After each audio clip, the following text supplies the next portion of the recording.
first time in 2021. We are here at Criefield with Coventry United Ladies manager Jay Bradford.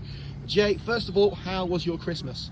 Yeah, it was alright. It was quiet, probably quieter than usual, but I can't complain. Well, a quiet Christmas in the Bradford house, that's certainly a rarity with you around. Yeah. Well, I'm sure after a hectic schedule in December and November, yourself and the girls were pleased to have a bit of a break. But does a month without football make you miss or appreciate football even more? Yeah, I think any time away from the game makes you think, I want to be playing or I want to be coaching or whatever it is. But then equally, sometimes I think that time off gives you an opportunity to reflect and also look at what maybe needs a little bit of attention that you maybe haven't given a little bit of attention to because you've been so busy. So for me, I always try and use the breaks appropriately. There have been some sizable developments since our last interview, I think we could say. None more so than the announcement that Mirius Group, who own our shirt sponsors Heikelin, have acquired a 49% stake in Coventry United Ladies. How will the upcoming injection of funds benefit the team? Yeah, I mean, I guess the team directly will benefit in terms of just having a little bit more resource available to them, a little bit of extra kit, just those little bits of detail. And then the club as a whole, I think, it's massive for us. I think it's going to propel us into a new era, I think. And, I've met the guys that have come in and, we've had a lot of conversations over the last sort of month moving into the January transfer window and I can't fault them. They've been incredible and I think they're a great addition to what was already a really great board, and I think Marcus and co need credit for how they've ran the club up until this point and got us to where we are to allow this investment to take place. Well, as you say, our chairman Marcus Green remains at the helm, and since Marcus arrived, really the club has come on leaps and bounds with some pretty sizable goals from day one, and those goals remain. Of course, we want to be a professional club. That is starting to take place now, but eventually we want to be a Super League club as well. So do you feel that with Mirius now on board, the club has a stronger opportunity to achieve those goals? Yeah, because I just think it's allowed that process to be sped up. I have no doubt that under Marcus we would have achieved those aims because I've not yet seen him not achieve what he says he's going to achieve. But I think this investment and this new partnership just allows those things to be sped up, and I think that's great for the players that are here and it's great for the staff that are here and for the city as well. We want to be a full-time team in this city. Well, one thing I always look forward to when the new year rolls around is the January transfer window. It's firmly open and the first new signing is through the door with Georgia Stevens finally being confirmed as a Coventry United player. You've had to be patient with this deal, but was it worth the wait? Yeah, of course. She's shown exactly what I knew she was about in training when we brought her in, and it's just unfortunate that the international clearance takes a little bit of time and that process is a little bit slower, but yeah, I'm really thrilled to have her on board, and she's the ultimate professional and I'm really excited to actually get her on the pitch playing. We've seen how competitive the FA Women's Championship is this season, and all clubs are going to be looking to strengthen at such a crucial time. Is it more necessary than ever to acquire new talent to avoid being left behind?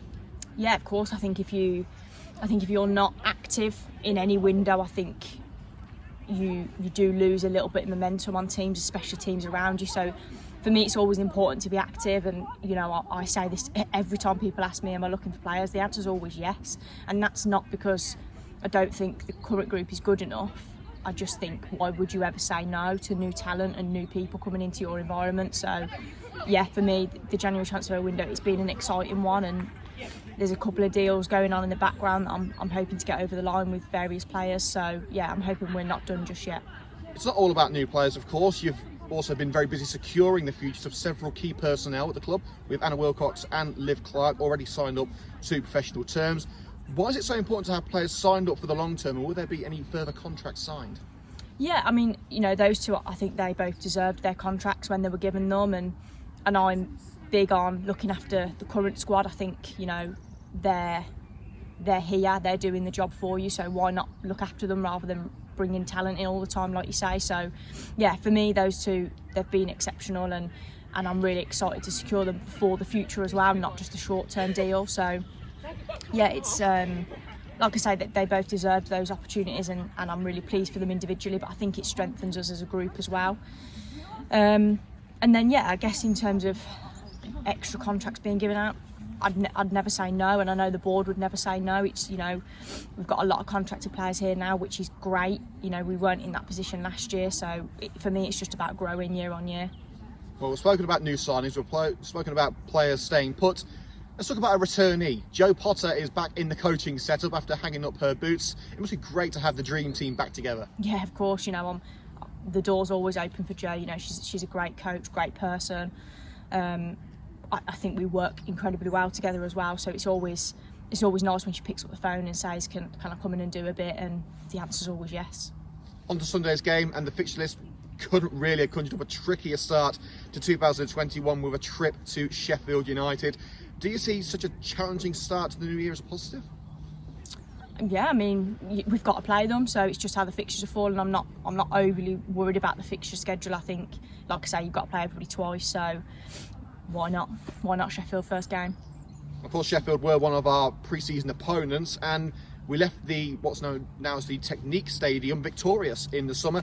Of course, it's only a friendly, but does that result give you the belief that Lightning can strike twice? Yeah, I guess, but then, you know, they've beaten us twice, once in the Continental Cup and once in the league, so for me they're the fixtures that matter. You know, the pre-season friendlies, it's irrelevant, and it actually feels so long ago. So yeah, I'm fully focused just on this game and, you know, what my squad looks like going into that game. Of course, in games like this, teams like Sheffield United are going to be the favourites, so we head into this game really with nothing to lose. So is that going to help the morale heading into the game? Yeah, I guess so. You know, it takes a little bit of pressure off us because they're obviously expected to beat us. So that's fine with us. We're happy to be the underdog, and as long as we, and I say this all the time, as long as we do what I ask and what we've worked on in training with Jo, Cars, Mars, you know, all the staff, I think we just need to put ourselves in a position to compete, and as long as we do that, I think we stand a chance. We'll see what Sheffield United can do when they came to the Butts Park Arena. Are you expecting a similar kind of challenge? Yeah, of course. You know, they're very organised, they're free flowing going forward, and they've got some incredible individuals, so you combine all of that, they're a great club. So I think we just need to, like I say, we need to compete for 90 minutes, and if we can do that, then why can't we get a result? And finally, ahead of our opening game of the new year, what are you hoping to see from Coventry United Ladies in 2021? Progression, you know, being better than we were in 2020. You know, we had some really impressive performances. I think the Durham performance probably stands out above all, but we also had some really low moments in 2020. So, you know, we've got to find our happy medium and find our consistent form, because I don't think we've probably done that yet. So as long as we can do that, I think we'll have a good year. Here's hoping it is going to be a fantastic year for Coventry United. Jay, thanks for your time. Thank you.